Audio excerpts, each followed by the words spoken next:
Hello everyone, welcome back with a brand new blog. সকাল সকাল চলে এসেছি, আজকে রোববারের সকাল। আর যেমন হয় সকাল সকাল উঠে ব্রেকফাস্ট বানিয়ে দিয়েছি অভিশ্বরাকে। অভিশ্বরা খাচ্ছে, আলু পরোটা খাচ্ছেও। আর আজকে অভিজিৎ প্রয়াগরাজ থেকে ফেরত আসছে ব্যাঙ্গালোর। প্রচণ্ড ভিড়, অসাধারণ এক্সপিরিয়েন্স ছিল। তো তোমরা তো অবশ্যই ভিডিওগুলো দেখলে তোমরা জানতে পারবে কেমন কি ছিল। খুবই ভালো লাগবে তোমাদেরও, আর অবশ্যই জানিও কেমন কি লাগলো। তো আজকে আমি মাটন অর্ডার দিয়েছি, তো মাটন আসছে। আমি ওই একটা দোকান থেকে কিনি। অ্যাকচুয়ালি সব জায়গার মাটন আমি আবার খেতে পারি না, নয় খুব শক্ত লাগে, নয় খুব গন্ধ লাগে। তো এখানে তো আর বলতে পারো সেই আমাদের কলকাতার মতো তো আর সেরকম একদম সফট মাটন পাওয়া যায় না। বাট এই দোকানটাতে অবশ্যই খুব ভালো মাটন পাওয়া যায়, সরজাপুর মেন রোডে। তো মাটনটা আসছে, ও বাড়িতেই দিয়ে যাবে। তো আমি মনিকে বলেছি, মনির বাসেই থাকেও, তো একটুখানি দিয়ে যেতে। তো ও এলে তারপরে আমি রান্না শুরু করব। তো মাটনের ঝোল আর ভাত সিম্পল। আর অভিজিতের আসতে সন্ধে হয়ে যাবে। তো দেখা যাক, ফাইনালি মহাকুম্ভের জল আসছে বাড়িতে, আমি তো খুব খুশি। আর যাই হোক, আমি যেতে পারলাম না কোনো কারণে, কারণ বাচ্চা নিয়ে 20 কিলোমিটার হাঁটা অ্যান্ড অল সম্ভব হতো না। আমি হয়তো পারতাম না ওকে নিয়ে সামলাতে। আর শেষ মুহূর্তে হয়েছে বলে হোটেলও একদম পাইনি আমরা ঠিকঠাক করে। কোনো রকমে একটা রুম অ্যারেঞ্জ করা গেছে ওর জন্যে। তো যাই হোক, এটাই হলো আজকের প্ল্যান। আর হ্যাঁ, ওর পড়াশোনাও করাতে হবে। ওর কালকে প্র্যাকটিক্যাল এক্সাম আছে কম্পিউটারের, সেসব নিয়ে সারাদিন কাটবে। আর ইচ্ছা আছে একটু কেক বানানোর। তো চলো তাহলে আজকের ব্লগটাকে এখান থেকে শুরু করি। আর এখানে দেখতে পাচ্ছ বৃন্দা এসে গেছে, ও এখানে ক্লিনিং করছে, এখানে অভিশ্বরা খাচ্ছে।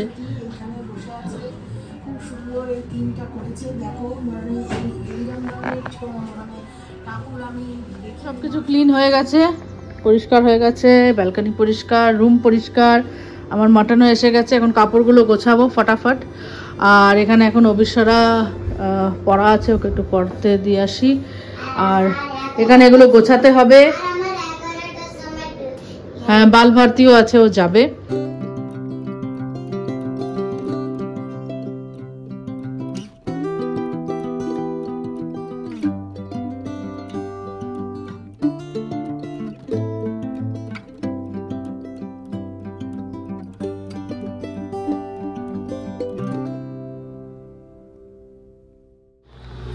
তো দিয়ে এলাম অভিশ্বরাকে, সামনে ওর এক্সাম, তো নানা রকম। আর এখানে সকাল সকাল গাছগুলোতেও জল দিয়ে দিয়েছি। তো এখন করবো হচ্ছে গিয়ে কাপড়গুলো গোছাবো ফার্স্ট। এখনো ব্রেকফাস্ট করিনি, একটা পরোটা আছে, চলো পরোটাটা খেয়ে নিই, তারপরে আরামসে শুরু করা যাবে রান্না বান্না।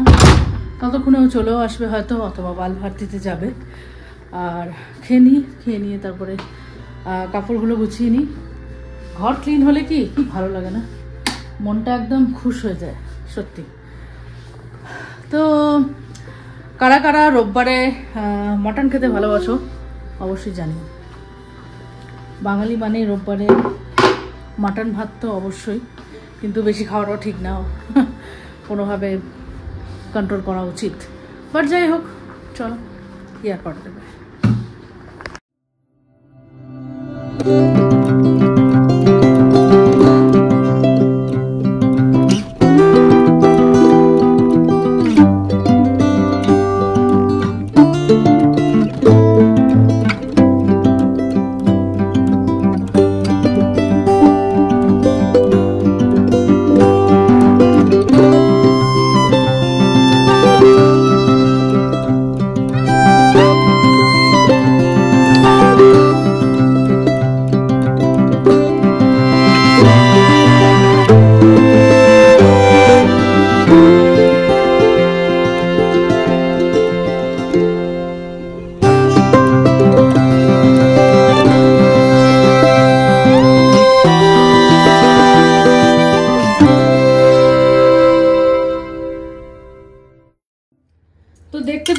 ভালো করে মাটনটা ধুয়ে নিয়েছি, ধুয়ে একটু দই দিয়ে দিয়েছি, সর্ষের তেল, লঙ্কার গুঁড়ো, হলুদ গুঁড়ো, জিরে গুঁড়ো, ধনে গুঁড়ো সব কিছু দিয়ে এখন একটু মাখিয়ে রাখছি। তারপরে আমি বাটা মশলাটা বানাবো। বাটা মশলার জন্য আমি বানাবো হচ্ছে পেঁয়াজ, আদা, রসুন এবং লঙ্কা। তো টমেটোটা আমি দিচ্ছি না, কারণ অলরেডি যেহেতু দই দিয়েছি সেজন্য টমেটো আজকে বাদ, নইলে প্রচণ্ডভাবে টক হয়ে যাবে খাবারটা। তো সেটা করে তারপরে ওই মশলাটাও এর মধ্যে দিয়ে দেবো। আর অল্প একটু পেঁয়াজ কুচি কেটে নিয়ে সেটাকে ভেজে তারপরে এই ম্যারিনেট করা মাটনটা দিয়ে দেবো। খুব সিম্পল রান্নাটা, আর খেতে কিন্তু অসাধারণ হয়। তারপরে তোমরা চাইলে কুকারেও করতে পারো, পেঁপে টেপে দিয়ে সেদ্ধ, অথবা তোমরা চাইলে কড়াতেও করতে পারো, অথবা তোমরা কুকারে আমার মতো এরকম সিটি দিয়ে দিতে পারো। তো দেখতেই পেলে। আর আমি মশলা না সবসময় ভাজা মশলা ইউজ করি আজকাল, মানে জিরে গুঁড়ো, ধনে গুঁড়োটাও আমি আর কিনি না। আমি গোটা মশলা কিনে নিয়ে আমি ওটাকে রোস্টেড করে তারপর গ্রাইন্ড করে রাখি, তাতে একটা আলাদা টেস্টও হয় আর ভেজাল মশলার কোনো ভয়ও থাকে না। আর খুব তাড়াতাড়ি আমি হলুদটাকেও কেনা বন্ধ করে দেবো ভেবেছি। হলুদ কিনে নিয়ে অনেক সময় ড্রাই দেখবে হলুদের পাওয়া যায়, সেটাকে গুঁড়ো করেও হলুদের গুঁড়ো ঘরেই বানানো যায়। তো যাই হোক, এটা তো রেডি হয়ে গেছে। তো এখন আমরা তৈরি করব হচ্ছে গিয়ে কাটাকাটির মশলাটা। তো তার জন্যে আমি বের করে নিচ্ছি হচ্ছে ছুরি। তো এখন আমি শুরু করব আমার কাটাকাটি করা। তো কাটাকাটি নিয়েছি, আর আমি রিসেন্টলি একটা নতুন চাকু কিনেছি, এ দেখো, এটা খুব ট্রেন্ডিং ছুরি। তো আমি এটাকে রিসেন্টলি কিনেছি, চলো দেখি কেমন কাটে এটা। তো এখানে অনেকগুলো সেট আছে, তোমাদেরকে দেখাই। এই দেখো, 3টে সেট আছে, অ্যামাজন থেকে নিয়েছি, বেশ ভালো। এটা তোমার বলতে পারো ফলটল কাটার, আর এটা হচ্ছে মিডলটা, দেখতে পাচ্ছ, আর এটা হচ্ছে ধরো সলিড কিছু কাটার, ধরো মাছ, মাংস বা কিছু। তো এখন সম্ভবত আমরা এটা ইউজ করলেই হয়ে যাবে। তো ভীষণই ট্রেন্ডিং ছুরিটা, তোমরা চাইলে কিনতে পারো, আমি লিঙ্কটা ডেসক্রিপশন বক্সে অবশ্যই দিয়ে দেবো। তো চলো তাহলে এখন আমরা কাটি। তো আজকে আমরা দেখি বড়টা ইউজ করি, কেমন হয় দেখা যাক।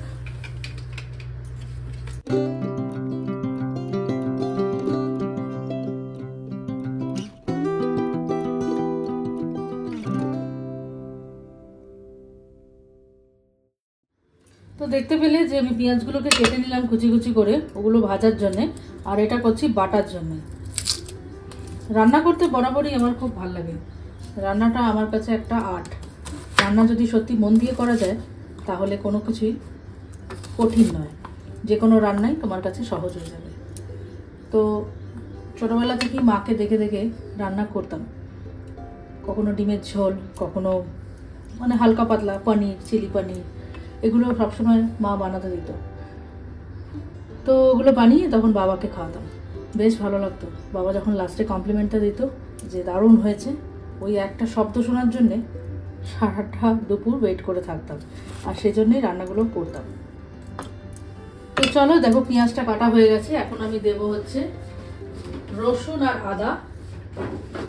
রসুন আমি মেনলি যখন আমি রান্না করি, আমি সাধারণত এগুলোই ব্যবহার করি যেগুলো ছাড়ানো থাকে। রসুন ছাড়াতে আমার খুব বিরক্তি লাগে, সেজন্য আমি সবসময় এগুলো কিনে রাখি। তো দিয়ে দেবো হলো রসুন, আর অনেকটা সময়ও বাঁচে, আমাদের কাছে তো সময়টা খুব কম, তাড়াতাড়ি সব কিছু করতে হয়। অবিশ্বরা গেছে বালভারতিতে, তো বালভারতি এগুলো করছে। তো এগুলো রসুন হয়ে গেছে, এখন দেবো হচ্ছে আদা।